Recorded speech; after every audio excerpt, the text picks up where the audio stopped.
श्री सच्चिदानंद सद्गुरु साईनाथ महाराज की जय।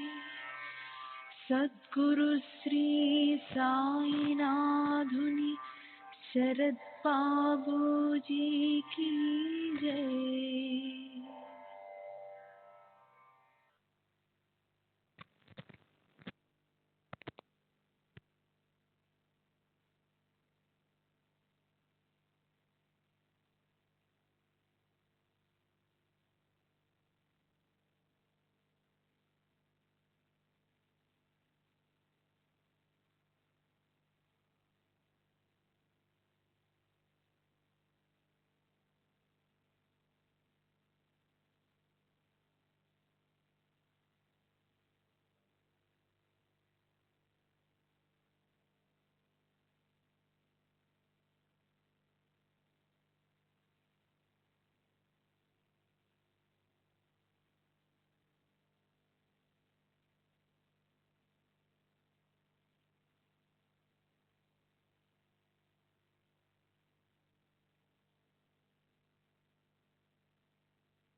श्री सच्चिदानंद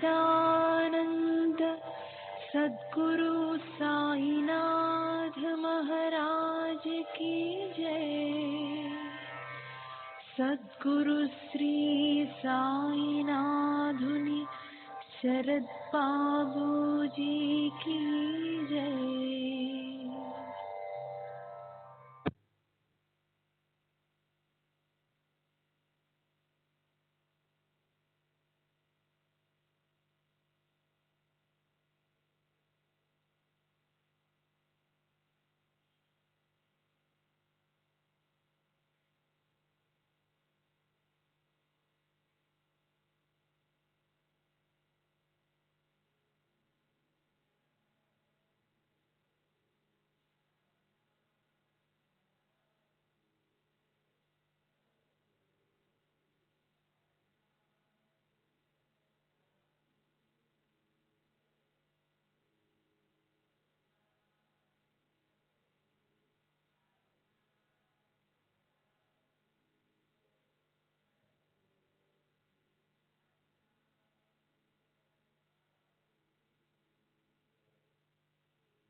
श्री सच्चिदानंद सद्गुरु साईनाथ महाराज की जय।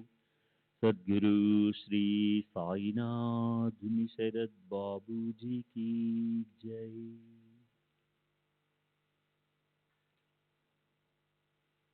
శ్రీ సాయినాథాయ నమః. శ్రీ సాయి సచ్చరిత్రము 9వ అధ్యాయం, నిన్నటి తరువాయి.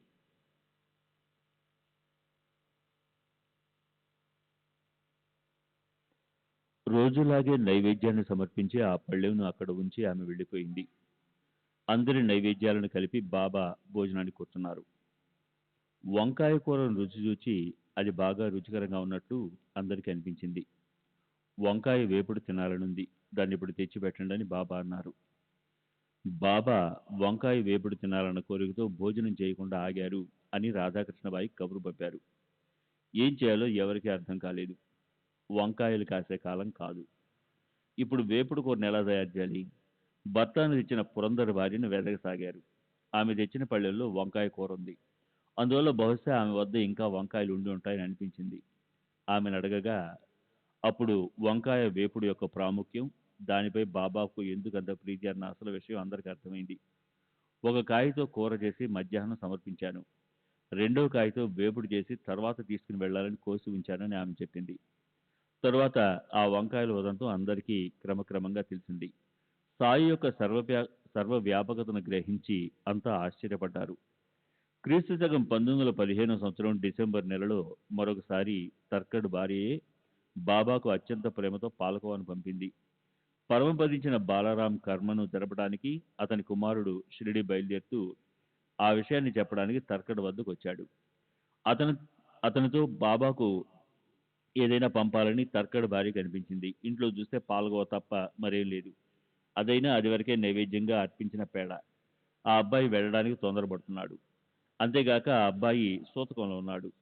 ఇంట్లో ఒకసారి అర్పించిన పాలకోవ మాత్రమే ఉంది. దానినే సాయికి అర్పించడానికి అబ్బాయితో పంపాలనుకుంది. ఇప్పుడు దీనినే తీసుకుని వెళ్ళి ప్రేమపూర్వకంగా బాబాకివ్వు, వారు ప్రీతిగా తింటారు అని చెప్పింది. అబ్బాయి గోవిందు పాలకోవను తీసుకుని వెళ్ళాడు. కానీ బాబా దర్శనానికి వెళ్ళినప్పుడు దానిని తాను బస చేసిన చోటే మర్చిపోయాడు. అప్పుడు బాబా ఓపికగా ఉన్నారు. తర్వాత సాయంత్రం మరలా అబ్బాయి దర్బారుకు వెళ్ళినప్పుడు కూడా మునిపటి వల్లనే మర్చిపోయి మసీదుకు ఒట్టి చేతులతో వెళ్ళాడు. బాబా అతనిని నువ్వు నా కొరకు ఏం తెచ్చావు అని అడిగి చూశారు. ఏమీ తేలేదని అతను చెప్పగా కొంచెం గుర్తుకు తెచ్చారు. నా కోసమని ఎవరు ఏ వస్తువు నీకు ఇవ్వలేదా అని అడిగారు. లేదని అబ్బాయి చెప్పగా సాయి సమర్థులు స్పష్టంగా అడిగారు. ఒరేయ్, ఇంటి నుండి బయలుదేరినప్పుడు ఆ తల్లి ప్రేమతో నీ చేతికి నేను తినడానికి మిఠాయి ఇవ్వలేదు అని స్పష్టంగా అడిగారు. అప్పుడు అతనికి గుర్తుకొచ్చింది. ఎలా మర్చిపోయానని ఎంతో సిగ్గుపడ్డాడు. తల వంచి బాబా చరణాలకు వందనం చేసి క్షమించమని వేడుకున్నాడు. వెంటనే పరుగున బసకు వెళ్లి పాలకోవాను తెచ్చి బాబాకు అర్పించాడు. తన చేతిలో పడగానే బాబా దాని నోట్లో వేసుకున్నారు. అలా ఆ తల్లి యొక్క భక్తికి ప్రసన్నులయ్యారు. ఇటువంటి ఈ సాయి మహానుభావులు ఎవరి మనసులో ఏ భావం ఉంటే దానికి అనుగుణంగానే అనుభవాలను కలిగజేసి భక్తుల గౌరవాన్ని నిలబెట్టేవారు. ఈ కథలోని మరొక ఉద్దేశం సర్వజీవులలోనూ భగవంతుణ్ణి చూడాలి అని. సర్వశాస్త్రాలకు సమ్మతమైనది ఇదే. ఇందులోని సిద్ధాంతం ఇదే. ఇక తరువాతి అధ్యాయంలో బాబా ఎక్కడ నివసించేవారు, ఎలా శయనించేవారు, సావధాన చిత్తులై శ్రవణం చేయండి. హేమాడ్ సాయి చరణాలకు శరణుదొచ్చి శ్రోతలు ఈ కథలను శ్రవణంతో పాటు మననం నిధిధ్యాసనం చేస్తే కృతకృత్యులవుతారని మనవి చేస్తున్నాడు. స్వస్తి శ్రీ సంత సజ్జన ప్రేరితము భక్త హేమాడ్ పంతవరచితమైన శ్రీ సాయి సమర్థ సచ్చరిత్రంలో 9వ అధ్యాయం సంపూర్ణం. సద్గురు శ్రీ సాయినాథార్పణమస్తు. శుభం భవతు. శ్రీ సాయి సచ్చరిత్రము 10వ అధ్యాయం. నిరతం బ్రహ్మస్వరూపంలో స్థితులై ఉన్నవారిని, సకల ప్రజల శ్రేయస్సులో నిమగ్నమైన వారిని భక్తిపూరిత మనసులతో నిరంతరం స్మరించండి.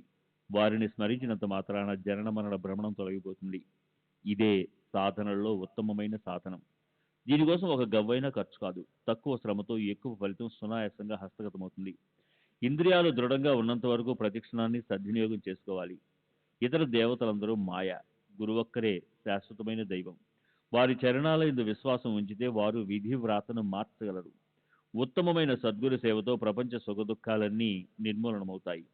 న్యాయం, మీమాంస, ఘటపటాది అధ్యయనం అవసరం లేదు. సద్గురువు నావికుడైతే ఆది భౌతిక, ఆధ్యాత్మిక, ఆది దైవికమును తాపత్రయ దుఃఖాల నుండి భావికులైన భక్తులు తరింపబడతారు. లౌకికమైన ఈ సాగరాన్ని దాటడానికి నావికునిపై విశ్వాసం ఉంచాలి కదా. అట్లే భవసాగరాన్ని దాటడానికి గురువు యందు విశ్వాసం ఉంచాలి. గురువు శిష్యుల భక్తి శ్రద్ధలను గమనించి వారికి జ్ఞానాన్ని కరతలామలకం చేస్తారు. మరియు ఆనంద లక్షణమైన మోక్ష ప్రాప్తిని అనాయాసంగా హస్తగతం చేస్తారు. ఎవరి దర్శన మాత్రంతో హృదయ గ్రంథి విడిపోయి విషయ వాసనలన్నీ తొలగిపోతాయో మరియు సంచిత క్రియామాణ కర్మలు క్షీణించిపోతాయో అట్టి సద్గురువు చరిత్ర నేను గానం చేస్తాను. అష్టమాధ్యాయంలో మానవ జన్మ యొక్క ప్రయోజనం, నవమాధ్యాయంలో భిక్షావృత్తి యొక్క ప్రాముఖ్యాన్ని విన్నారు. బైజాబాయి యొక్క రొట్టె కూర గురించి, కుశాల్ చంద్ సమాచారం, మహల్ సభతి తాత్యాల శయన పద్ధతి శ్రవణానందంగా వర్ణించడమైంది. ఇప్పుడు శ్రోతలు సావధాన చిత్తులై బాబా యొక్క తరువాతి చరిత్రను, వారు ఎక్కడ ఎలా శయనించేవారు, ఎలా ఎక్కడెక్కడ విహరించేవారు అన్న విషయాలను వినండి. బాబా లౌకిక జీవనం ఎంత ఉత్తమం. హిందువులు, మహమ్మదీయులు ఉభయులకు వారు తల్లి. పులి, మేకల వంటి సహజ శత్రువులకు వారు విశ్వాసధామం. అవి వారి వద్ద ఏ భయము లేకుండా ప్రేమగా విహరించేవి. ఆహారం గురించిన కథ ఇది. ఇప్పుడు బాబా ఎలా ఉండేవారు, ఎలా శయనించేవారో శ్రోతలు శ్రద్ధగా వినండి. 4 మూరల పొడవు గల ఒక జానెడు వెడల్పు గల చెక్క పలకకు 2 వైపులా గుడ్డ పేలికలు కట్టి దానిని పైకప్పుకు వేలాడగట్టి బాబా దానిపై పరుండేవారు. వారి తల వద్ద కాళ్ల వద్ద దీపాలు వెలుగుతుండేవి. వారు దానిపైకి ఎప్పుడు ఎక్కేవారో ఎప్పుడు దిగేవారో ఎవరూ చూచి ఎరుగరు. దానిపై మెడ వంచుకుని కూర్చునేవారు లేదా దానిపై నిద్రించేవారు. కానీ వారు దానిపైకి ఎక్కడం దిగడం ఎవరికీ తెలియదు. చింకి గుడ్డలతో కట్టిన ఆ పలక బాబా బరువును ఎలా భరించేది? వారి వద్ద మహా సిద్ధులుండగా ఆ పలక ఏపాటిది? అది నామమాత్రానికే. అతి సూక్ష్మమైన నలుసు కళ్ళలో గుర్తుకోగలిగినప్పుడు అణిమా సిద్ధి గల బాబా అవలేలగా చెక్కపైకి చేరుకోగలరు. బాబా చీమల దోమల క్రిముల రూపంలో సునాయాసంగా సంచరించేవారు. అడిమా సిద్ధి వారి ఇంటి దాసిగాగా దోమల కావడానికి వారికి ఎంతసేపు? ఆధారం లేకుండా ఆకాశంలోనైనా ఉండగలిగే వారికి చెక్క పలక ఒక లెక్క. ఆణిమ మహిమ లఘిమ వంటి అష్టసిద్ధులు నవనిధులు బద్ధాంజలితో వారి సన్నిధిలో 2 వైపులా నిలబడగా వారికి చెక్క పలక కేవలం నిమిత్త మాత్రం. చీమలను క్రిమికీటకాలను కుక్కలను పందులను పశుపక్షులను మనుషులను రాజును పేదను చిన్నవారిని పెద్దవారిని అందరినీ బాబా సమానంగా చూసేవారు. 3.5 మూరల శరీరంతో షిరిడీలో ఉంటున్నట్లు పైకి కనిపించిన పుణ్యరాశి అయిన ఆ మహారాజు సర్వ హృదయవాసి. వారు పైకి లోకులకు మార్గదర్శిగా ఉన్నట్లు ప్రవర్తించినా లోపల ఎవరితోనూ ఏ సంబంధం లేకుండా ఉండేవారు. లోపల ఏ కోరికలు లేకుండా ఉన్నా పైకి భక్తుల ఎడ మోహపాశంతో బంధింపబడి ఉన్నట్లు కనిపించేవారు. అంతరంగంలో అత్యంత నిష్కామంగా ఉండేవారు. బయట భక్తుల కోసం ఏవో కోరికలతో ఉన్నట్లు ఉండేవారు. పైకి కోపాన్ని ప్రదర్శించినా వారి అంతరంగం ఆత్మశాంతికి నిలయం. పైకి పైశాచిక ప్రవృత్తితో కనిపించినా వారు లోపల పరబ్రహ్మ స్థితిలో ఉండేవారు. పైకి ప్రపంచపు వ్యవహారాలలో చిక్కుకున్నట్లు కనిపించినా వారికి లోపల భేదభావం లేని ప్రేమ. వారు ఒకప్పుడు ప్రేమతో చూచేవారు, మరొకప్పుడు రాయి పుచ్చుకుని పరిగెత్తేవారు. ఒకప్పుడు చీవాట్లు పెట్టినా మరొకప్పుడు ఆనందంగా కౌగిలించుకునేవారు. ఒకప్పుడు ఓర్పుగా సహనంతో సమాజవ్యవస్థలో ఆనందంగా ఆత్మస్థితులై ప్రశాంతంగా ఉండేవారు. లేదా భక్తులేడ ప్రసన్నచిత్తులై ఉండేవారు. ఎటూ కదలక నిశ్చింతగా మౌనంగా ఎల్లప్పుడూ ఒకే ఆసనంలో తల్లిని ఉండేవారు. వారి చేతిలో సటకా దండం ఉండేది. వారికి కీర్తి కండోతి లేదు, ధనాపేక్ష లేదు. చిత్తవృత్తిని నిరోధించిన యోగంతో ప్రాణరక్షణకు భిక్షను తీసుకుని కాలక్షేపం చేసేవారు. సన్యాసి వేషంలో ప్రత్యక్ష యతీశ్వరుని వలె ఉండేవారు. వారి చేతిలో ఉండే సటకాయే దండం. అల్లా మాలిక్ అని ఎల్లప్పుడూ అంటూ భక్తులపై ప్రేమను కురిపించేవారు. మానవ రూపంలో అవతరించిన సాయి యొక్క సగుణ రూపం ఇది. మన పూర్వ పుణ్యార్జితం వలన అమూల్యమైన ఈ సంపద అదృష్టవశాత్తు మనకు లభ్యమైంది. శ్రీ సచిదానంద సద్గురు సాయినాథ్ మహారాజ్ కీ జై. సద్గురు శ్రీ సాయినాథ్ శరద్ బాబూజీ కీ జై.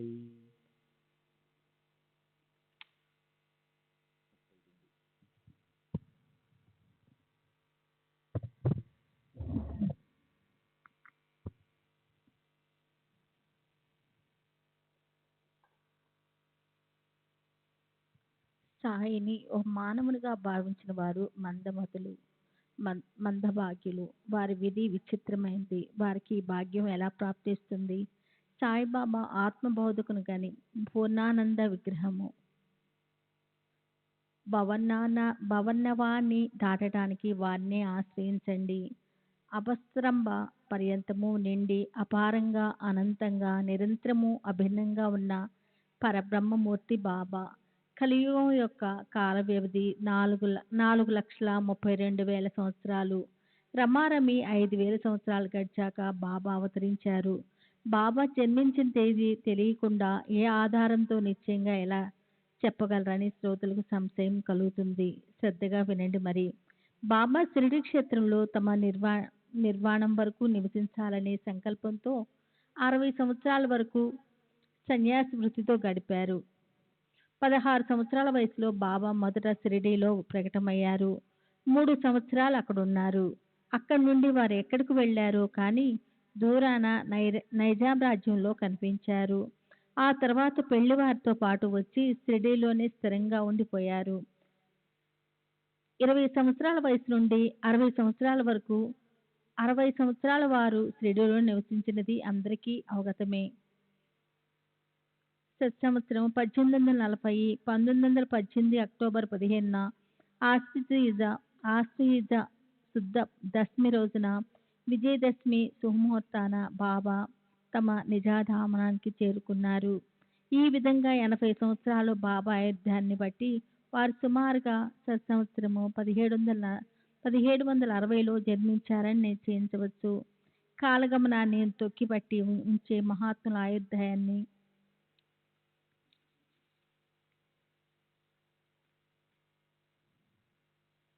ఆయుధాన్ని చాలిస్తుంది. సాయిబాబా ఈ రెండవ కోవకు చెందిన వారే. వారి జీవితాన్ని నేను ఎలా వర్ణించను? వారు నాకు బుద్ధిని ప్రసాదించిన విధంగానే ఈ చరిత్ర రచన సాగుతుంది. లౌకిక విద్యలకు అనేక గురువులుంటారు. కానీ ఆత్మసాక్షాత్కారాన్ని కలిగించే వారే సద్గురువు. భవసాగరాన్ని దాటించగల వారే సమర్థులు. వారి మహిమ అగోచరం. ఎవరైనా బాబా దర్శనానికి వెళ్తే వారు అడగకుండానే వారి భూత భవిష్యత్ వర్తమానాలను, వారి ఉద్దేశాలను, వారి ఆలోచనలను సంపూర్ణంగా తెలియజేసేవారు. వారు సర్వత్రా సర్వజీవుల్లోనూ పరమేశ్వరుని చూచేవారు. మిత్రులను శత్రువులను సమానంగా చూచేవారు. వారికి కించింతైనా భేదభావం లేదు. ఎవరి వద్ద ఏమీ ఆశించేవారు కాదు. సదా సమదృష్టి కలిగిన వారు. అపకారం చేసే వారిపై కూడా అమృతను అమృత వృష్టిని కు- అమృత వృష్టిని కురిపించేవారు. హెచ్చు దగ్గులు లేకుండా సుస్థిరంగా ఉండేవారు. వారికి ఏ వికల్పాలు లేవు. నా శరీరమైన శరీరంలో ఉన్న ప్రపంచ మోహంలో చిక్కుకొనక దేహంలోనే ఉంటూనే శరీరానికి అతీతమైన స్థితిలో ఉంటూ శరీరంలోనే ముక్తులైనారు. షిరిడీ జనులు ధన్యులు. సాయియే వారి పూజ్య దైవము. భోజనం చేస్తున్నా, శయనిస్తున్నా ఎల్లప్పుడూ సాయినే ధ్యానం చేసేవారు. వారి ప్రేమ ధన్యము.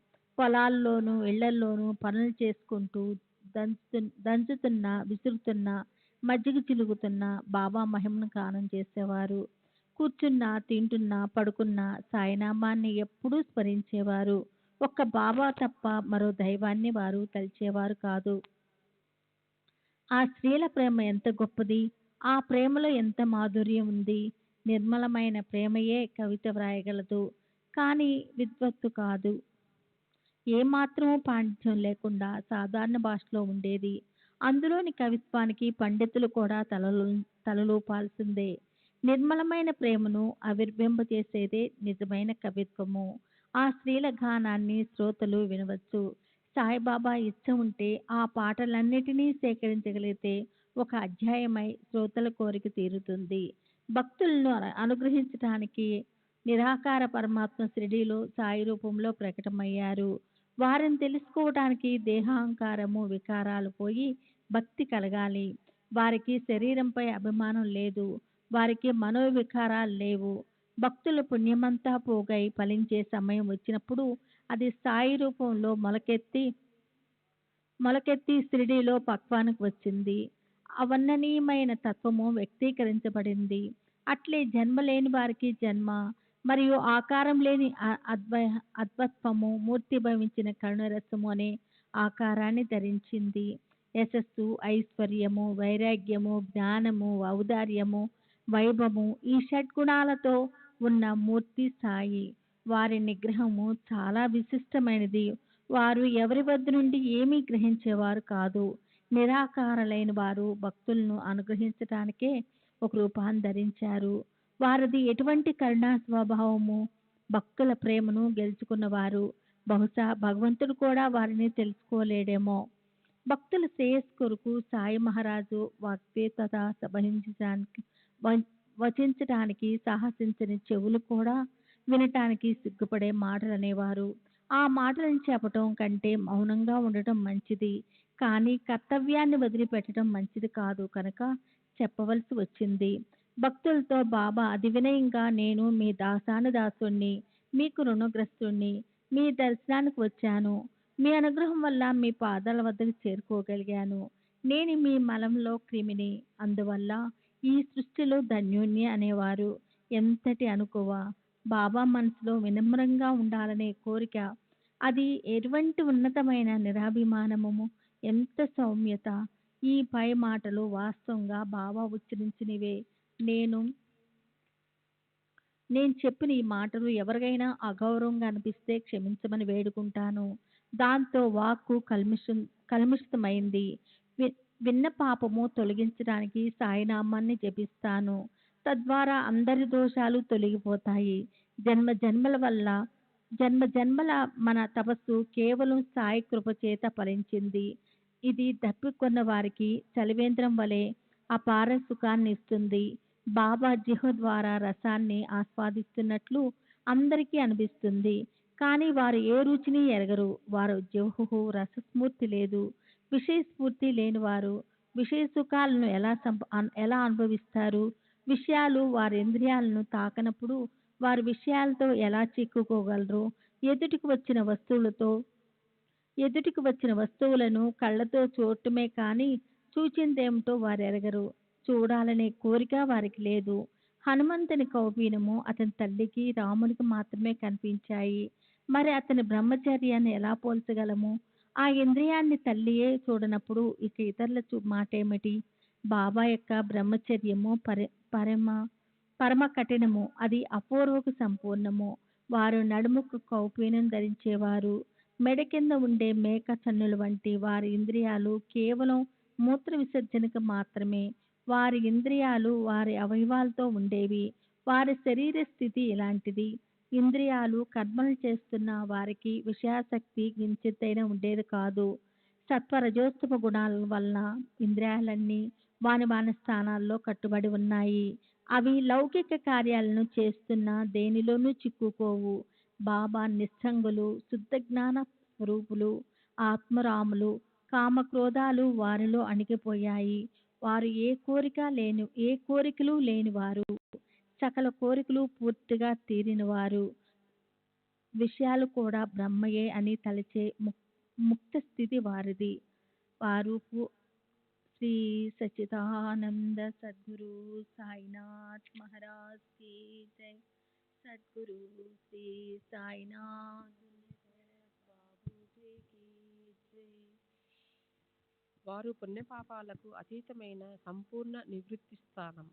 నానావల్లి లెమ్మనగానే గద్దె విడిచి పెట్టిన వారికి శరీరాభిమానం కానీ భేదబుద్ధి కానీ కలలో కూడా ఉండవు. ఇహలోకంలో పొందవలసినవి, పరలోకంలో సాధించవలసినవి వారికి ఏవీ లేవు.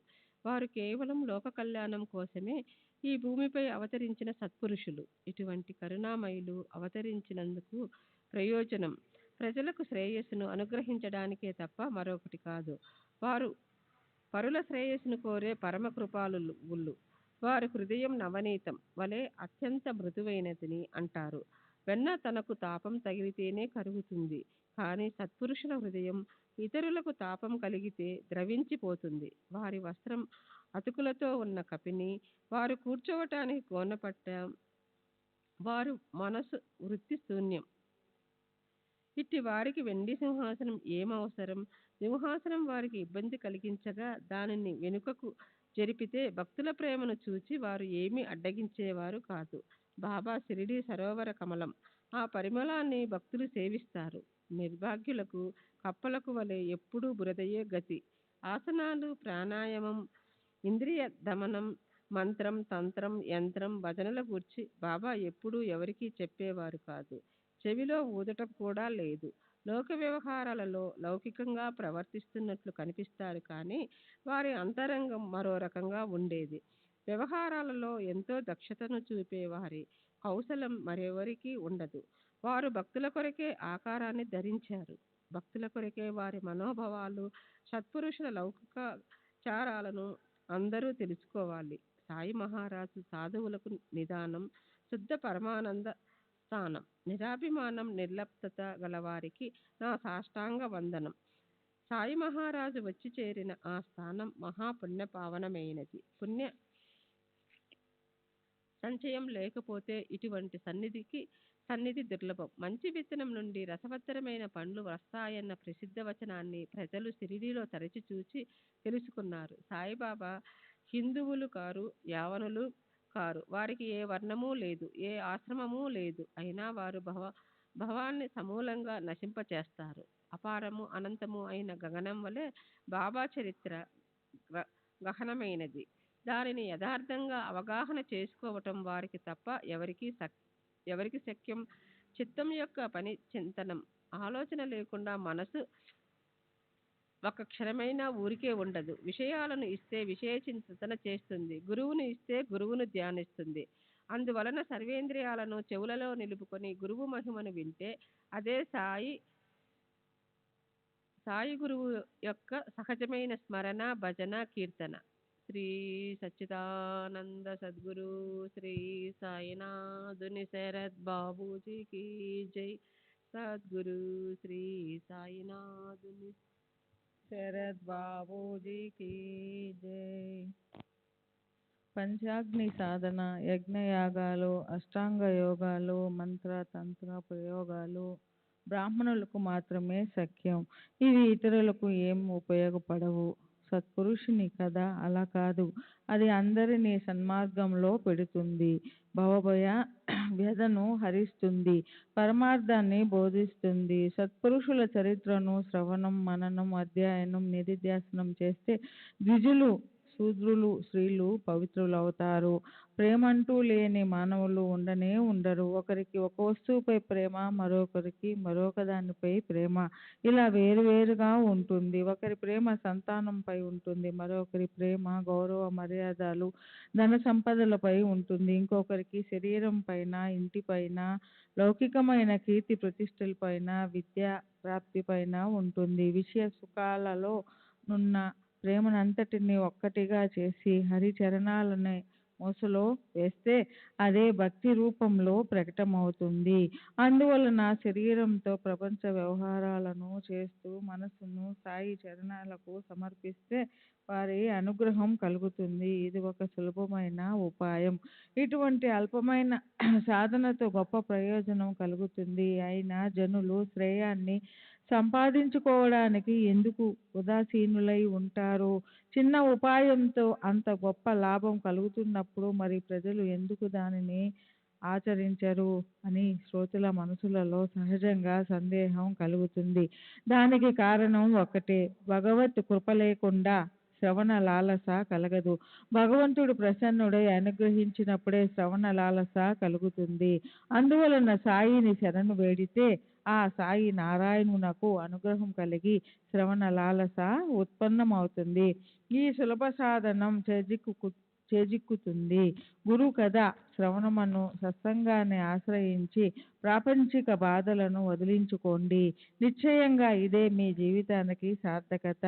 మనసులలో ఏ సందేహాలను పెట్టుకోకండి. అనేక చాతుర్యాలను విడిచి నిరంతరం సాయి సాయి అని స్మరించండి. మీరు తరిస్తారు. ఇందులో ఏ సందేహం లేదు. ఇవి నా మాటలు కావు, సాయిబాబా నోటి నుండి వచ్చిన గంభీర వచనాలు. వీనిని నిరర్ధకమని భావించకండి. వీనికి వెలకట్టకండి. ఇవి అమూల్యమైనవి. చెడు సహవాసం మంచిది కాదు. అది అనేక దుఃఖాలకు నిలయం.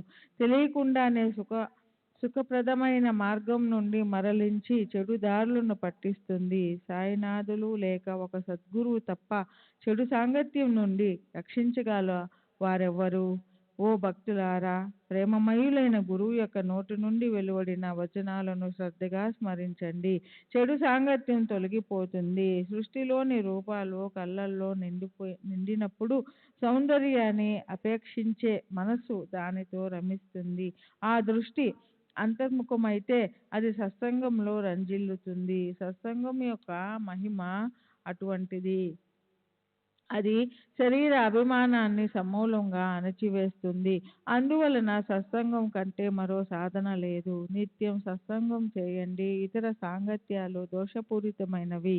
శరీరం అంతటిని నిర్మలం చేసేది, ఏ దోషాలు లేనిది సత్సంగం ఒక్కటే. సత్సంగం శరీరం పైన ప్రీతిని, అభిమానాన్ని తొలగిస్తుంది. ఒక్కసారి దాని పట్ల శ్రద్ధ కలిగితే దాని బలవత్తర శక్తి వల్ల తప్పక సంసారం నుండి విముక్తి కలుగుతుంది. భాగ్యవశాత్తు సత్సంగం లభించిందా ఉపదేశాలను సహజంగా గ్రహించవచ్చు. చెడు సహవాసాలన్నీ తొలగిపోయి మనసు నిశ్చల స్థితిలో రమిస్తుంది. పరమార్థంలో ప్రవేశించడానికి విషయ సుఖాలయందు విరక్తి ఒకటే ఉపాయం. సత్సంగాన్ని ఆశ్రయించకుండా ఆత్మస్వరూపాన్ని తెలుసుకోలేరు. సుఖాల వెంట దుఃఖాలు, దుఃఖాల వెంట సుఖాలు వస్తూ ఉంటాయి. జీవుడు ఎప్పుడు సుఖాలనే ఆశిస్తూ దుఃఖాలను విముఖంగా ఉంటాడు. సుఖాలను ఆశించి దుఃఖాలకు ముఖం చాటేసినా జరగవలసినది అవశ్యం జరిగి తీరుతుంది. సుఖదుఖాలనే ఈ రెండు అనుభవాల నుండి విముక్తిని కలిగించేది సత్పురుషుల సాంగత్యం ఒక్కటే. సత్సంగం వలన శరీర అభిమానం నశిస్తుంది. సత్సంగం వలన జనన మరణాలు ఆగిపోతాయి. సత్సంగం వలన చైతన్య గనుడైన పరమాత్మను చేరుకోవచ్చు. సత్సంగంతో తక్షణం గ్రంథి విచ్ఛేదనం జరుగుతుంది. ఉత్తమ గతిని పొందడానికి సత్సంగం ఒకటే పావనమైనది. అనన్యంగా దాని శరణొచ్చితే ఆత్మ శాంతి నిశ్చయం.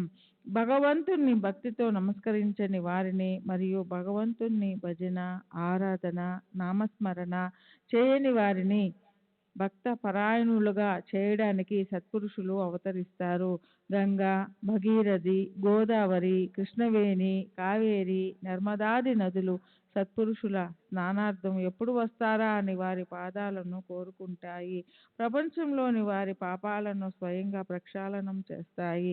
కానీ వాని పావని నివృత్తి సత్పురుషుల చరణ ప్రాప్తి లేకుండా ఎన్నడూ కాదు. మన ఎన్నో జన్మల భాగోద్యం వలన సాయి మహారాజు యొక్క చరణాలు ప్రాప్తించగా భక్తుల యొక్క జనన మరణాలు తొలగిపోతాయి. సకల భవభయాలు హరించుకొని పోయాయి. సాధువులైన శ్రోతలారా, ఇప్పుడు శ్రవణం చేసిన దానిని మననం చేసుకోండి. ఇక మనం విశ్రాంతి తీసుకుందాం. తర్వాతి వర్ణన తర్వాత. హేమాడు సాయికి శరణొచ్చుతున్నాడు. నేను సాయి చరణాల పాద రక్షను. వారి కథను మనవి చేస్తూ సుఖ సంపన్నులవుతాను. భక్తుల శ్రేయస్సు కొరకు బాబా మసీదు చివర నిలబడి ఒక్కొక్కరికి విభూది ప్రదానం చేయడం ఎంతటి మనోహరమైన దృశ్యం. ప్రపంచం మిథ్య అన్న సంపూర్ణమైన జ్ఞానంతో అనవతరం బ్రహ్మానందంలో విలీనమై సదా వికసించిన కుసుమం వంటి మనసు గల వారి చరణాలకు సాష్టాంగ నమస్కారం. వారు కళ్ళల్లో జ్ఞాన అంజనం వేస్తే వెంటనే ఆత్మ సాక్షాత్కారం కలుగుతుంది. ఇటువంటి మహిమ కల సాయికి సాష్టాంగ నమస్కారం. తర్వాతి అధ్యాయం ఇంతకంటే బాగుంటుంది. శ్రవణాల ద్వారా అంతరంగంలోనికి ప్రవేశించి సకల మాలిన్యాలను తొలగించి హృదయ మందిరాన్ని పావనం చేస్తుంది. స్వస్తి శ్రీ సంత సజ్జన ప్రేరితము భక్త హేమాడ్ పంత్ విరచితమైన శ్రీ సాయి సమర్థ సచ్చరిత్రలో శ్రీ సాయి సమర్థ మహిమాను 10వ అధ్యాయం సంపూర్ణం. శ్రీ సద్గురు సాయినాథర్మస్తు. శుభం భవతు.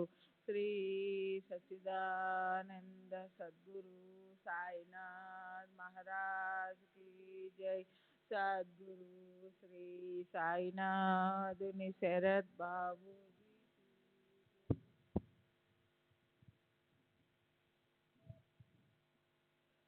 శ్రీ సాయి సచ్చరిత్ర 11వ అధ్యాయం. శ్రీ గణేశాయ నమః. శ్రీ సరస్వతభ్యో నమః. శ్రీ గురుభ్యో నమః. శ్రీ కులదేవతాయ నమః. శ్రీ సీతారామచంద్రాభ్యాయ నమః. శ్రీ సద్గురు సాయినాథాయ నమః. గత కథానుసంధానం. వెడల్పు లేని చెక్క పలకపై బాబా శయనం. ఎవరి కంటా పడకుండా ఆ చెక్క పలకపై ఎక్కటం దిగటం అర్థం కాని వారి కౌశలం. హిందువులను ముసల్మానులను సమానంగా చూడటం. వారి యొక్క ఆయుర్ధారం గురించి వివరణ. వారు షిరిడీలో పూజ్యదైవం అని తెలియజేయటం. ఇప్పుడు 11వ అధ్యాయాన్ని మధురమైన గురికథలతో అలంకరించి సాయి చరణాలకు దృఢమైన భక్తితో అర్పించాలని అనిపించింది. దీనివలన సగుణ సాకార రూప ధ్యానం సంభవం అవుతుంది. ఇది ఏకాదశ రుద్రావర్తన వంటిది. పంచభూతాలపై బాబా యొక్క శక్తి, అధికారం, వారి మహిమ ప్రమాణపూర్వకంగా అర్థమవుతుంది. బాబా వచనాలను ఇంద్రుడు, అగ్ని, వరుణుడు ఎలా గౌరవించేవారో ఇప్పుడు తెలియచేస్తాను.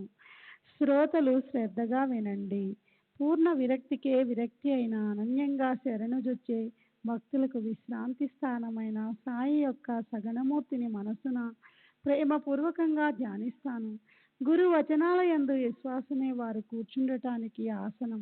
సకల కోరికలను సన్యసించాలన్న సంకల్పంతో పూజ చేద్దాం. ప్రతిమ, స్తండిల, అగ్ని, తేజస్సు, సూర్యమండలం, నీరు, ద్విజులు ఈ ఏడింటి కంటే గురు మహారాజ్ గొప్ప. వారిని అనన్యంగా పూజిద్దాం. అనన్య భక్తితో వారి చరణాలను ఆశ్రయిస్తే గురువే కాదు పరబ్రహ్మ కూడా కదిలి వస్తాడు. ఇటువంటి గురు పూజలోని విశేషాన్ని గురుభక్తులు అనుభవించాలి. పూజించేవారు శరీర భ్రాంతితో ఉన్నప్పుడు గురువు కూడా శరీరధారులై ఉండటం అవసరం. శరీర భావానికి అతీతంగా ఉన్నవారు నిరాకారాన్ని ఆరాధించేవారు నిరాకారాన్నే ధ్యానించాలని శాస్త్ర నిర్ధారణ. సగనమూర్తిని ధ్యానించినంత వరకు భక్తిభావం అసలు కలగదు. ప్రేమపూర్వకమైన భక్తి కలిగినంత వరకు మనసునే మొగ్గ వికసించదు. మొగ్గ వికసించకపోతే సువాసన ఉండదు. అంతేకాదు అక్కడ మకరందం ఉండదు. అందువలన తేనెటీగలు క్షణమైనా అక్కడ నిలవవు. సగణమే సాకారం, నిర్గుణమే నిరాకారం. వీనిలో పరస్పరం భేదం లేదు. సాకారం నిరాకారం రెండూ ఒక్కటే. నేయి పేరుకుని ఉన్నా కరిగి ఉన్న నెయ్యి అని అంటాము. సగణ నిర్గుణాలు ఒక్కటిగా మిళితమై విశ్వమంతా వ్యాపించి ఉన్నాయి. కళ్ళారా చూడటానికి మనసారా భక్తితో పాదాల మీద శిరస్సు ఉంచటానికి వీలుగా సాకార రూపం ఉంటే అక్కడ ధ్యానానికి సౌకర్యం. అక్కడ ప్రేమ కలగటానికి అవకాశం ఉంది. ప్రేమగా ముచ్చటించటానికి గంధాక్షంతలతో పూజించటానికి ఒక ఆకారం అవసరం. నిర్గుణం కంటే సగుణాలలో ఉన్న వారిని అర్థం చేసుకోవటం చాలా సులభం. సగణమూర్తిపై ప్రేమ దృఢమైతే నిర్గుణ ధ్యానం అదే కలుగుతుంది. భక్తులు నిర్గుణ నిరాకార పరమాత్మను తెలుసుకోవాలని బాబా అనేక ఉపాయాలను పన్నేవారు. భక్తులని వారి అధికారాన్ని అనుసరించి చాలా కాలం వారికి తమ దర్శనం లేకుండా వారిని దూరంగా ఎక్కడికో పంపేవారు. ఒకరిని దేశాంతరం పంపితే మరొకరిని షిరిడీలో ఏకాంత స్థలంలో ఉంచేవారు. మరొకరిని వాడాలో నిర్బంధించి గ్రంథ పారాయణకు నియమించేవారు. ఇలా అనేక సంవత్సరాల అభ్యాసం చేస్తే నిర్గుణం యొక్క ధ్యానం పెరుగుతుంది. కూర్చున్నా పడుకున్నా భోజనం చేస్తున్నా మనస్సు బాబా సన్నిధిలో లగ్నమవుతుంది. శరీరం నాశవంతమైనది, ఎప్పుడో ఒకప్పుడు అంతం కావాల్సిందే. అందువల్ల భక్తుల శరీరం కోసం దుఃఖించకుండా అనాద్యనంతుని తెలుసుకోవాలి. అనేక రకాలుగా కనపడే ఈ దృశ్య జగత్తంతా అవ్యక్తమైన పరమాత్మ నుండి ఆకారానికి వచ్చింది, మరలా అవ్యక్తంలోకి వెళ్ళిపోతుంది. ఈ చరాచర సృష్టిలో వ్యష్టి వలనే సమిష్టి కూడా ఉంది. అవ్యక్తం నుండి ఉత్పన్నమై చివరికి అందులో మరలా కలిసి విలీనమైపోతుంది. అందువలన మరణం అన్నది ఎవరికి సంభవించదు. ఇక మరి బాబాకు మరణం ఎక్కడిది? వారికి మరణమే లేదు. వారు నిత్య శుద్ధ బుద్ధ నిరంజనులు. వారిని భగవద్భక్తులని కొందరు, మహాభాగవతులని మరికొందరు అంటారు. కానీ వారు సాక్షాత్తు మూర్తిభవించిన భగవంతుడు. గంగ సాగర సంగమానికి వెళుతూ దారిలో తపించే వారిని చల్లపరిచి తీరంలోని చెట్లకు నీరందిస్తూ అందరికీ దాహాన్ని తీరుస్తుంది. అట్లే సత్పురుషుల అవతార స్థితి వారు ప్రకటమై మరలా వెళ్ళిపోతారు. కానీ వారి ఆచరణ పద్ధతి జగాన్ని పావనం చేస్తుంది. వారి క్షమాశీలత విశిష్టమైనది. సహజమైన వారి శాంత స్వభావము, విలక్షణమైన రుజుతత్వము, మృదుత్వము, సంతృప్తి నిరూపమానం. శరీరధారి వలె కనిపించిన ప్రపంచంలో విహరిస్తున్న వారు అంతరంగంలో నిర్గుణ నిర్వికారులు, నిస్సంగులు, నిర్ముక్తులు. శ్రీకృష్ణుడు స్వయం పరమాత్మ అయి ఉండి సత్పురుషులు నా ఆత్మ, వారు నాకు సజీవ ప్రతిమలు. ప్రేమ స్వరూపులైన సత్పురుషుల్లో నేనే ఉంటాను. సత్పురుషులను నా ప్రతిమారూపం అని అనడం భావ్యం కాదు. వారు నా నిశ్చల స్వరూపులు. అందువలన నా భక్తుల బరువు బాధ్యతలు నేనే మోస్తాను. వారి అవమానాలను నేను భరిస్తాను. సత్పురుషులకు అనన్య శరణు తెచ్చిన వారి పాదాలకు సేవ నేను కూడా వందనం చేస్తాను అని సత్పురుషుల మహిమను శ్రీకృష్ణుడు ఉద్ధవునితో చెప్పారు. సాయి సుగుణులలో సుగుణుడు, నిర్గుణులలో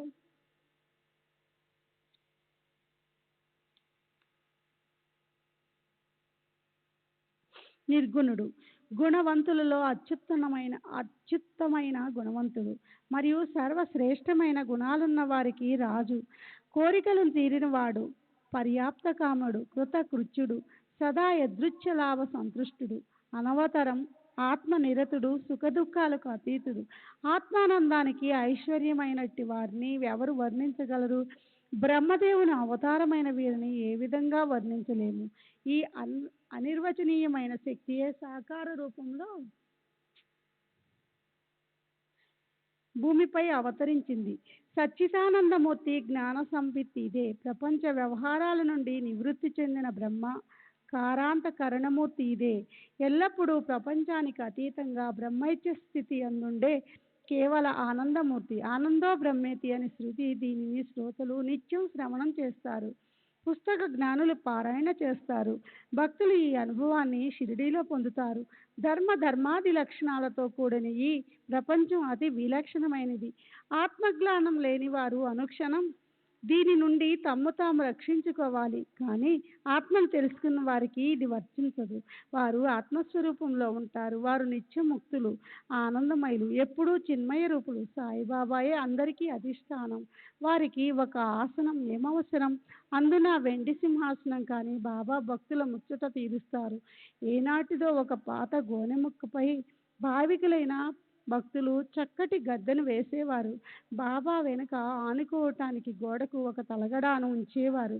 బాబా భక్తుల మనసుల్లో కోరికలను అనుసరించి ప్రవర్తించేవారు. వాస్తవంలో షిరిడీలో కనిపించినట్లు వారు అంతటా ఉన్నట్లు తమ భక్తులకు నిత్యం అనుభవాలు కలగజేసేవారు.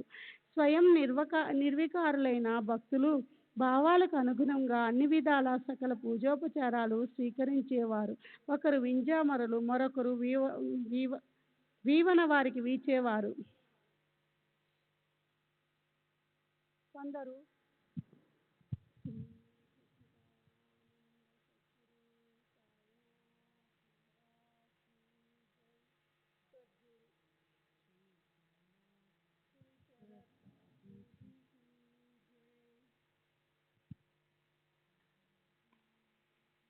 కొందరు సన్నాయిలు, డోలు, వైరాగ్య వాద్యాలు వాయించేవారు. కొందరు పూజను స్మరించేవారు. కొందరు వారి హాస్య పదాల ప్రక్షాళన చేసేవారు. మరొకరు అత్తరు, గంధం అద్దేవారు. ఇంకొకరు మహా నైవేద్యాన్ని జాపత్రి మొదలగు 13 పరిమళ వస్త్రాలతో కూడిన తాంబూలాన్ని సమర్పించేవారు. ఒకరు బొట్టన వ్రేలితో శివలింగాన్ని పెట్టేలా అడ్డబొట్టును పెట్టేవారు. మరొకరు కస్తూరి కలిపిన సుగంధ చందనాన్ని రాసేవారు. ఒకసారి తాత్యాసాహెబ్ నుల్కర్ను స్నేహితుడు డాక్టర్ పండిత్ అనే పేరుగల వ్యక్తి సాయిబాబా దర్శనానికి వచ్చారు. షిరిడీలో అడుగుపెట్టగానే ముందుగా మసీదుకు వెళ్ళి బాబాకు ప్రణమిల్లి కొంతసేపు ప్రశాంతంగా కూర్చున్నారు. దాదాభట్టు వద్దకు వెళ్ళి అంటూ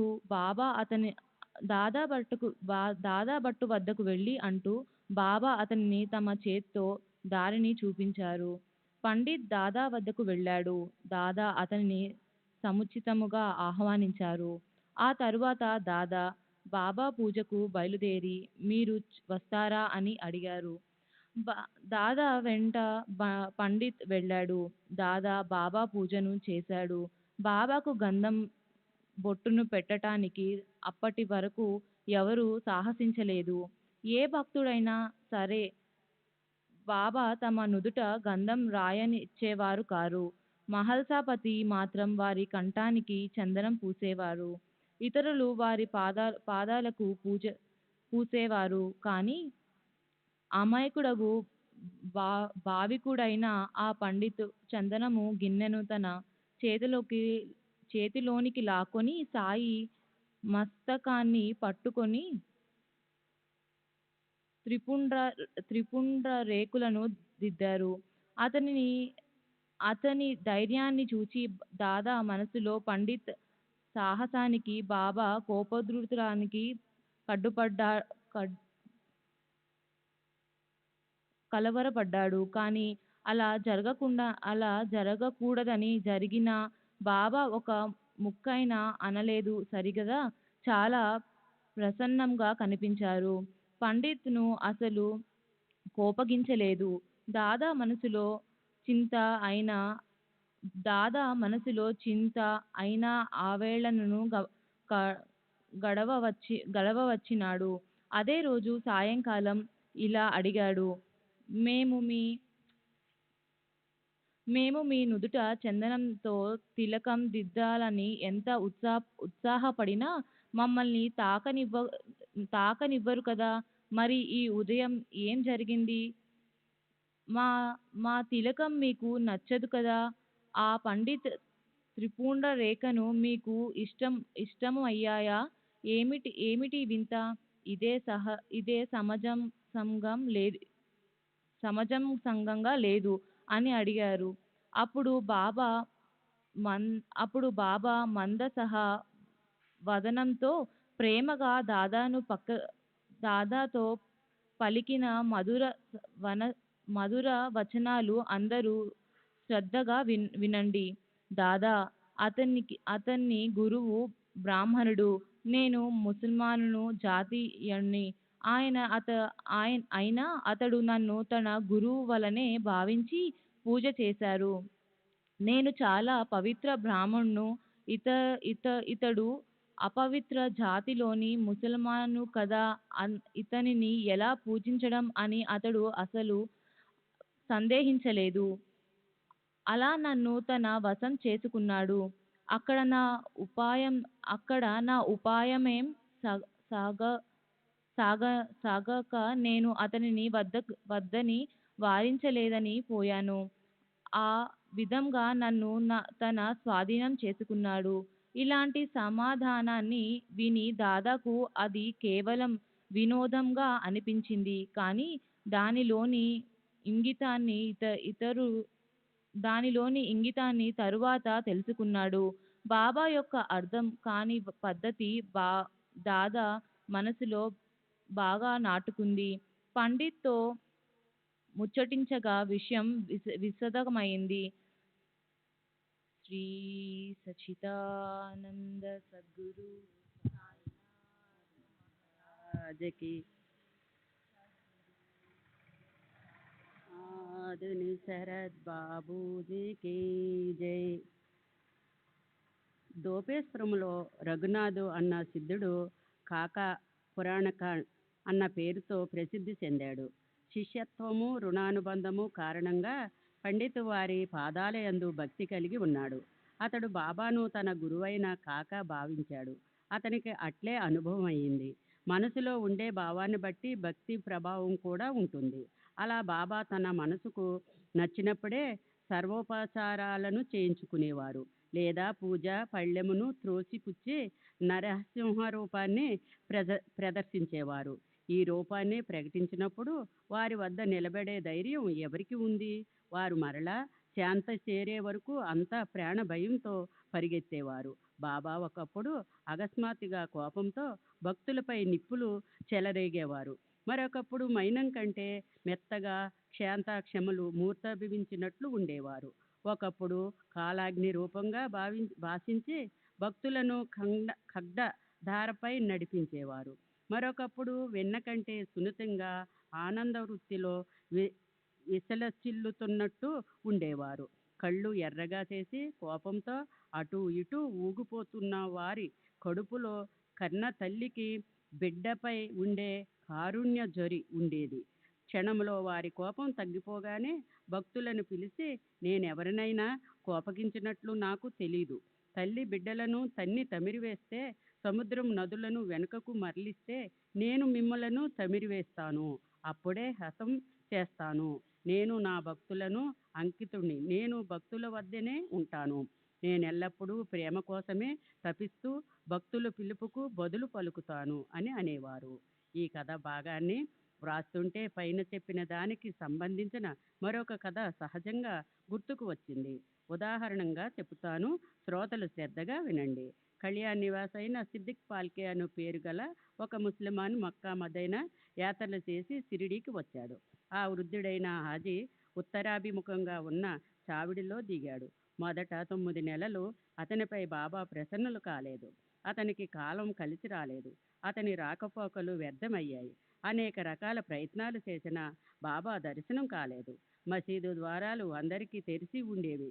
ఎవరికి ఏ అడ్డు తెరగాని లేవు. కానీ ఆ పాల్కేకు మాత్రం మసీదు ఎక్కడానికి అనుమతించలేదు. ఏమిటి నాకు ఈ కర్మ, మసీదులో అడుగు పెట్టలేకున్నానే, నేనేం పాపం చేశాను అని పాల్కే మనసులో దుఃఖించాడు. బాబా నాపై ఏ విధంగా ప్రసన్నలవుతారు అని అహర్నిశలు అదే ఆలోచనతో అతని హృదయము రోగాక్తరమయ్యింది. ఇంతలో విచారకంగా మాధవరావును పట్టుకుంటే నీ కోరిక తీరుతుందని ఎవరో తెలియజేశారు. ముందుగా నంది దర్శనం చేసుకోకపోతే శంకరుడు ప్రసన్నవుతాడా, ఆ మార్గానే అవలంబించాలి అని అనగా అతనికి ఆ ఉపాయం నచ్చింది. శ్రోతలకు ఇది అతిశక్తియుతంగా అనిపించవచ్చు, కానీ షిరిడీలో బాబా దర్శనానికి వెళ్ళే భక్తులు ఇది అనుభవం. బాబాతో సంప్రదించాలని అభిలాషించేవారు ముందు మాధవరావును వెంటబెట్టుకుని వెళ్ళాలి. ఎవరు ఎక్కడి నుండి ఎందు నిమిత్తము ఏ కార్యార్థము వచ్చారన్న విషయాలను బాబాకు మాధవరావు మధురంగా తెలియజేస్తూ ప్రారంభించేవాడు. ఆ తరువాత బాబా మాట్లాడడానికి ఉద్యుక్తులయ్యేవారు. ఆ సంగతినంతా అతని విని హాజీ మాధవరావుని ఒకసారి ఈ తపనను తొలగించు, దుర్బలమైన బాబా దర్శనాన్ని కలిగించు అని బ్రతిమలాడాడు. అలా మాధవరావును వేడుకోగా అతడు కష్టమైనా సరే ప్రయత్నించి చూడాలని అనుకున్నాడు. ఆ ధైర్యాన్ని కూడబెట్టుకుని మసీదుకి వెళ్ళాడు. చాలా మెల్లగా, బాబా, ఆ వృద్ధుడు చాలా బాధపడుతున్నాడు, అతనిని కరుణించండి.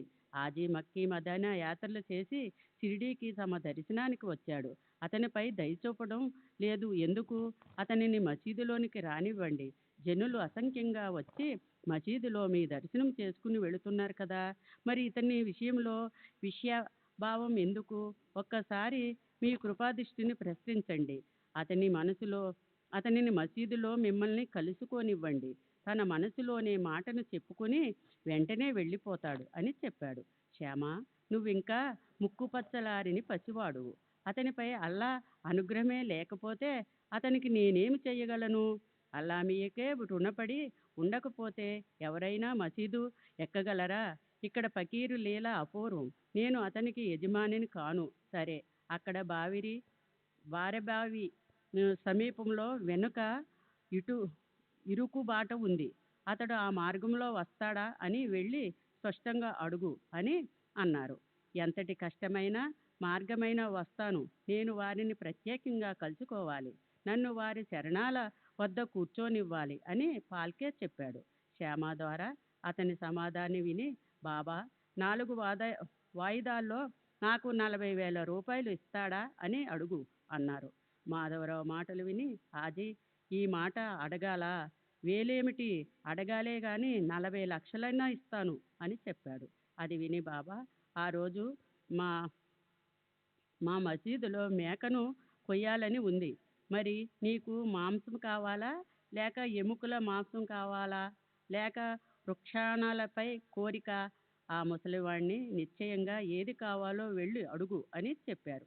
బాబా అన్న మాటలన్నీ మాధవరావు హాజీతో చెప్పాడు. హాజీ, నాకేమీ వద్దు. వారికి ఇవ్వాలని ఉంటే నాకు కోరిక ఒకటే, కొలంబాలోనో ఒక ముక్క లభిస్తే చాలు, కృతజ్ఞుణ్ణి అని చెప్పాడు.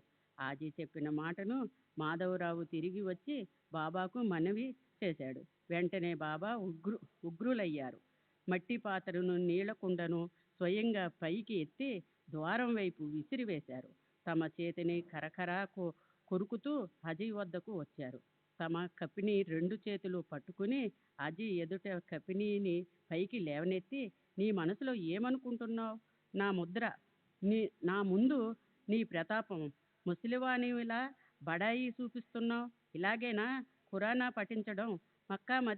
మక్కా యాత్ర చేసేనని గర్విస్తున్నావు గాని నన్ను ఎరగలేకున్నావు అని అతని అవమానించారు. అవాచ్య శబ్ద పరిహారాలను చేశారు. హాజీ చాలా గాబరా పడ్డాడు. బాబా వెనుకకు తిరిగి వచ్చారు. మసీదు ప్రాంగణంలోనే ప్రవేశిస్తూ తోటమాలి మామిడి పండ్లను అమ్మడం చూశారు. మొత్తం బుట్టను కొని హాజీకి పంపించారు. వెంటనే వెనక్కి తిరిగి మరలా హాజీ వద్దకు వెళ్ళారు. తమ జేబులో నుండి డబ్బు తీసి 55 రూపాయలు లెక్కపెట్టి అతని చేతిలో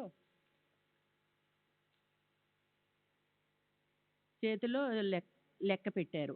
అప్పటి నుండి అతనిపై ప్రేమ కలిగి అతనిని భోజనానికి ఆహ్వానించారు.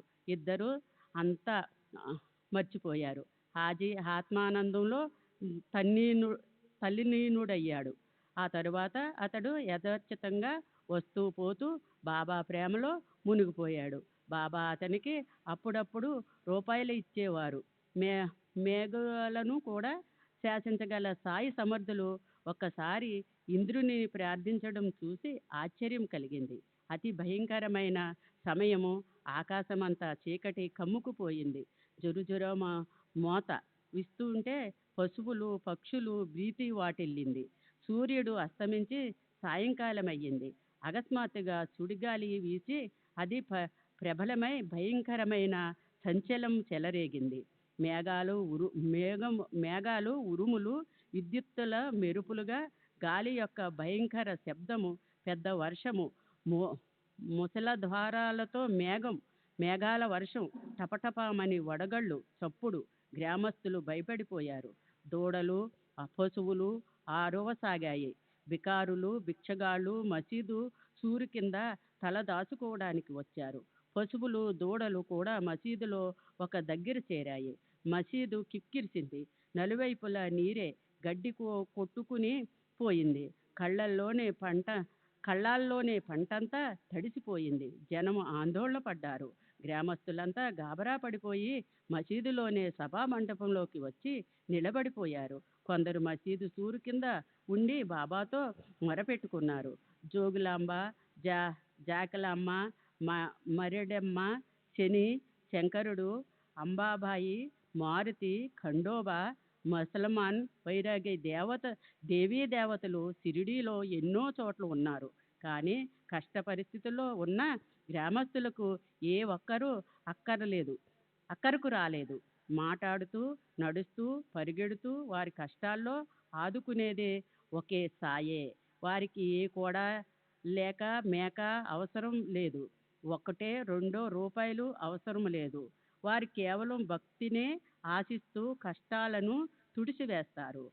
ఆ బీభత్యానికి ప్రజలు భీతి చెందడం గమనించిన సాయి మహారాజు అమితంగా కరిగిపోయారు. తమ ఆసనం నుండి లేచి ముందుకు వచ్చి మసీదు అంచున నిల్చున్నారు. మేఘాల ఉరుములతో ఆకాశం దద్దరెల్లిపోయింది. ఉరుములు ఉరిమి మెరుపులు మెరుస్తున్నాయి. సాయి మహారాజు అక్కడ నిలబడి గట్టిగా ఉచ్చుస్వరంతో కేకలు వేశారు. భగవంతునికి తమ పైన కంటే తమ భక్తులపై సాధు సత్పురుషులైన ప్రేమ.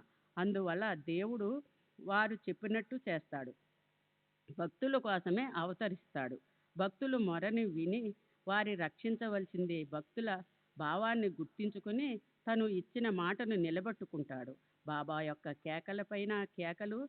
శబ్దం విచిత్రంగా మసీదు కదిలిపోతుందా అన్నట్టుగా అదిరి చెవులు దిబ్బళ్ళు పడిపోయాయి. ఆ పెద్ద శబ్దం పర్వతాలతో ప్రతిధ్వని వలె మసీదులో మందిరాలలో ప్రతిధ్వనించింది. మేఘ గర్జనలు వర్షధారలు ఆగిపోయినాయి.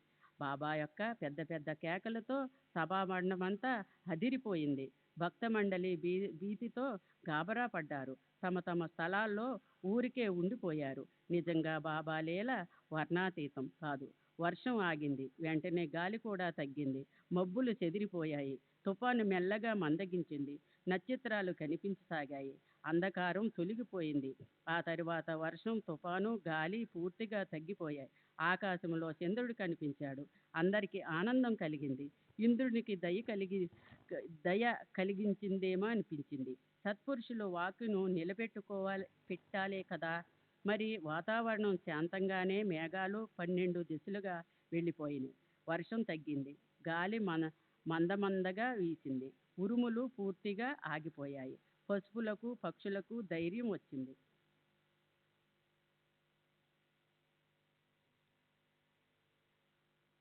దూడలు పశువులు ఇళ్ళు సూరుల కింద నుండి బయటకు వచ్చి నిర్భయంగా తిరగసాగాయి. పక్షులు కూడా ఆకాశానికి ఎగిరిపోయాయి. భయంకర పరిస్థితి నుండి రక్షించిన బాబా యొక్క ఉపకారాన్ని గ్రహించి జనులంతా తమ తమ ఇళ్లకు వెళ్ళిపోయారు. పశువులు కూడా ధైర్యంగా వెళ్ళిపోయాయి. ఈ విధంగా మూర్తభవించిన కరుణా రసమే సాయి. వారు బిడ్డల గురించి కన్న తల్లి వలె కలవరపడతారు. భక్తుల యందు వారికి ఉన్న అత్యంత ప్రేమను నేనెంతగా గానం చేయను. సాయిబాబాకు అగ్నిపై కూడా ఇటువంటి ప్రభావమే ఉంది. ఈ విషయంలో శ్రోతలు ఒక సంప్లిక్ష కథను శ్రద్ధగా వింటే బాబా యొక్క అపూర్వ శక్తి అర్థమవుతుంది. శ్రీ సచ్చిదానంద సద్గురు సాయినాథ్ శ్రీనాథుని శరత్ బాబూజీకి జై.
श्री सच्चिदानंद सद्गुरु साईनाथ महाराज की जय.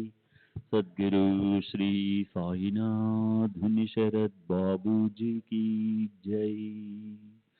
साई रहम नजर करना, बच्चों का पालन करना. साई रहम नजर करना, बच्चों का पालन करना. जाना तुमने जगत पसार, सब ही झूठ जमाना. जाना तुमने जगत पसार, सब ही झूठ जमाना. साई रहम नजर करना, बच्चों का पालन करना. साई रहम नजर करना, बच्चों का पालन करना. मैं अंधा हूँ बंदा पुकार, मुझसे पढ़ दिखलाना. मैं अंधा हूँ बंधा पुकार, मुझसे पढ़ दिखलाना. साई रहम नजर करना, बच्चों का पालन करना. साई रहम नजर करना, बच्चों का पालन करना. दासगण कहे अब क्या बोलूं, थक गई मेरी रसना. दासगण कहे अब क्या बोलूं, थक गई मेरी रसना. साई रहम नजर करना, बच्चों का पालन करना. साई रहम नजर करना, बच्चों का पालन करना. रहमो नजर करो अब मोरे साई, तुम बिना नहीं मुझे माँ बाप बाई. रहमो नजर करो मैं अंधा हूँ बंदा तुम्हारा. मैं अंधा हूँ बंदा तुम्हारा. मैं ना जानू, मैं ना जानू, मैं ना जानू अल्लाह इलाही. रहमो नजर करो, रहमो नजर करो अब मोरे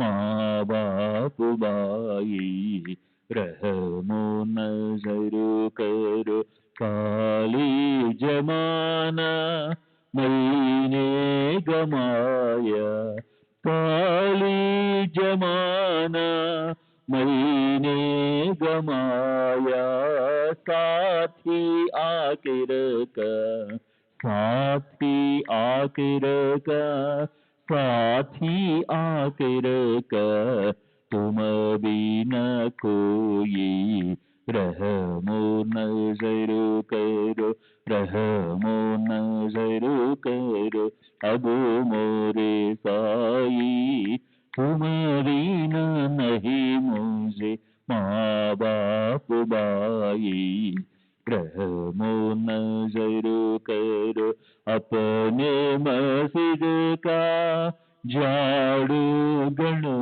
है अपने मस्जिद का झाड़ू गणो है मालिक हमारे मालिक हमारे मालिक हमारे तुम बाबा साई रहमो नजर करो रहमो नजर करो अब मोरे साई तुम बिना नहीं मुझे माँ बाप बाई रहमो नजर करो। श्री सच्चिदानंद सद्गुरु साईनाथ महाराज की जय। सद्गुरु श्री साईनाथ निशरद बाबू जी की जय।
श्री सच्चिदानंद सद्गुरु साईनाथ महाराज की जय। सद्गुरु श्री साईनाथुनि शरद बाबू जी की जय।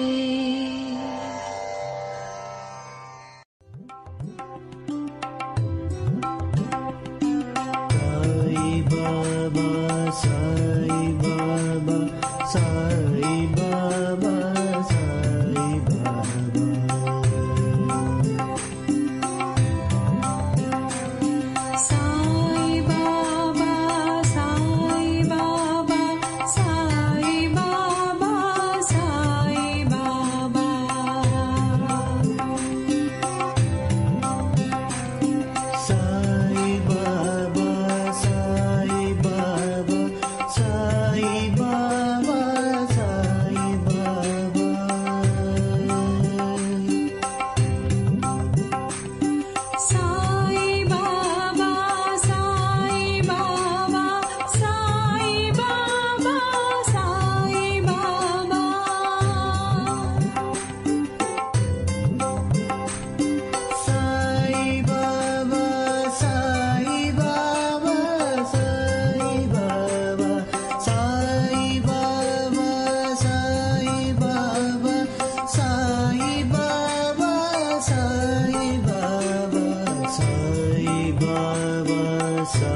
Sai Baba,